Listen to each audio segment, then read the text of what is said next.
আসসালামু আলাইকুম দর্শক। আজকের পরিস্থিতিটা ভিন্ন। দেশের বিভিন্ন স্থানে আওয়ামী লীগের নেতাকর্মীরা মাঠে নেমেছে এবং মাঠে নেমে তারা সংঘাতে জড়িয়েছে আন্দোলনকারীদের সঙ্গে। তার ফলে বিভিন্ন জায়গায় হতাহতের ঘটনা কিন্তু বাড়ছে। বেলা যত বাড়ছে ইতিমধ্যে 4-5 জনের খবর পাওয়া গেছে। তবে দিন যত বেড়েছে, প্রথমে হামলায় হতাহতের ঘটনা ঘটলেও এবং আন্দোলনকারীরা ছত্রভঙ্গ হলেও পরে কিন্তু তারা নিয়ন্ত্রণ নিতে শুরু করেছে। এমনই ঘটনা ঘটেছে টাঙ্গাইলে। এখানে আন্দোলনকারীদের উপর হামলায় 10 জন আহত হয়েছে। পরে রাজপথ ছাত্র জনতা দখল নিয়েছে। এখানে খবরে বলা হচ্ছে রোববার সকাল 11টার দিকে আন্দোলনকারীরা বিভিন্ন জায়গা থেকে এসে টাঙ্গাইল প্রেস ক্লাবের সামনে নজরুল সরণি সড়কে জড়ো হন। বৈষম্য বিরোধী ছাত্র আন্দোলনের সর্বাত্মক অসহযোগের মধ্যে টাঙ্গাইলে আন্দোলনরত শিক্ষার্থীদের সঙ্গে যোগ দিয়েছেন সর্বস্তরের মানুষ।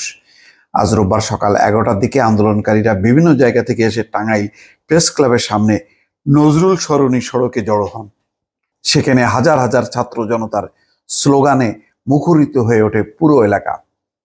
এরপর জমায়েতকারীরা 11:30টার দিকে মিছিল নিয়ে শহরের বিভিন্ন সড়ক প্রদক্ষিণ করে। এ সময় অভিভাবকদের পাশাপাশি বিভিন্ন শ্রেণী পেশার মানুষ ও বিএনপি সহ রাজনৈতিক দলের নেতা কর্মীদেরও দেখা গেছে। খেয়াল করেন, ছাত্ররা কিন্তু শুরু করছে, কিন্তু পরে কিন্তু অভিভাবক, সাধারণ মানুষ এবং এমনকি খেটে খাওয়া যারা দিনমজুর তারাও পর্যন্ত যোগ দিচ্ছে। বিভিন্ন রাজনৈতিক দলের নেতা কর্মীরাও সেই কর্মসূচিতে যোগ দিচ্ছে। এদিকে শহরের বটতলা এলাকায় আন্দোলনকারীদের উপর দুষ্কৃতিকারীদের হামলার ঘটনা ঘটেছে। এতে 10 জন আহত হয়েছে। পরে বিক্ষুব্ধ আন্দোলনকারীরা শহরের বিভিন্ন জায়গায় গাড়ি, মোটরসাইকেল ভাঙচুর ও স্থাপনা ভাঙচুর করে। শহরের দোকানপাট বন্ধ আছে। ঢাকা টাঙ্গাইল মহাসড়কে দূরপাল্লার যান চলাচল বন্ধ আছে। শহরের ভেতর ছোট যানবাহন সীমিত আকারে চলাচল করছে।